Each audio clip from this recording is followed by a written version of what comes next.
प्रभु यीशु मसीह का सुसमाचार। मरकुस 16 अध्याय।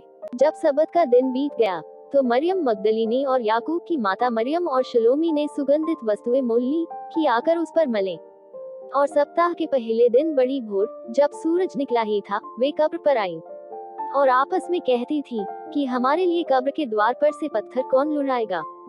जब उन्होंने आंख उठाई तो देखा कि पत्थर लुढ़का हुआ है, क्योंकि वह बहुत ही बड़ा था।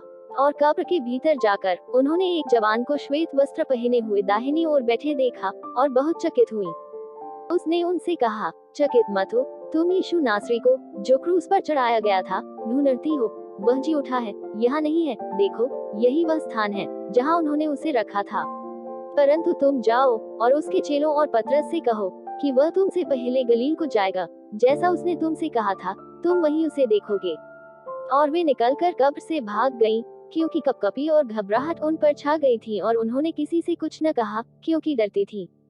सप्ताह के पहले दिन भोर होते ही वह जी उठकर पहल मरियम मगदलीनी को, जिसमें से उसने 7 दुष्ट आत्माएं निकाली थी, दिखाई दिया। उसने जाकर उसके साथियों को, जो शोक में डूबे हुए थे और रो रहे थे, समाचार दिया। और उन्होंने ये सुनकर कि वह जीवित है और उसने उसे देखा है, प्रतीति न की। इसके बाद वह दूसरे रूप में उनमें से 2 को, जब वे गांव की ओर जा रहे थे, दिखाई दिया। उन्होंने भी जाकर औरों को समाचार दिया, परंतु उन्होंने उनकी भी प्रतीति न की। पीछे वह उन 11 को भी, जब वे भोजन करने बैठे थे, दिखाई दिया और उनके अविश्वास और मन की कठोरता पर उलाहना दिया, क्योंकि जिन्होंने उसके जी उठने के बाद उसे देखा था, इन्होंने उनकी प्रतीति न की थी। और उसने उनसे कहा, तुम सारे जगत में जाकर सारी सृष्टि के लोगों को सुसमाचार प्रचार करो। जो विश्वास करे और बपतिस्मा ले, उसी का उद्धार होगा, परंतु जो विश्वास न करेगा वह दोषी ठहराया जाएगा।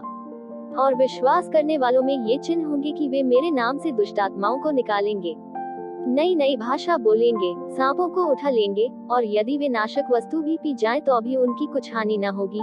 वे बीमारों पर हाथ रखेंगे और वे चंगे हो जाएंगे। निदान प्रभु यीशु उनसे बातें करने के बाद स्वर्ग पर उठा लिया गया और परमेश्वर की दाहिनी ओर बैठ गया। और उन्होंने निकलकर हर जगह प्रचार किया, और प्रभु उनके साथ काम करता रहा, और उन चिन्हों के द्वारा जो साथ साथ होते थे, वचन को दृढ़ करता रहा। आमीन। आप सभी को इन वचनों के द्वारा ढेर सारी आशीष मिले, हम उद्धारकर्ता यीशु मसीह के नाम से मांगते हैं। आमीन। आप सभी को जय मसीह की।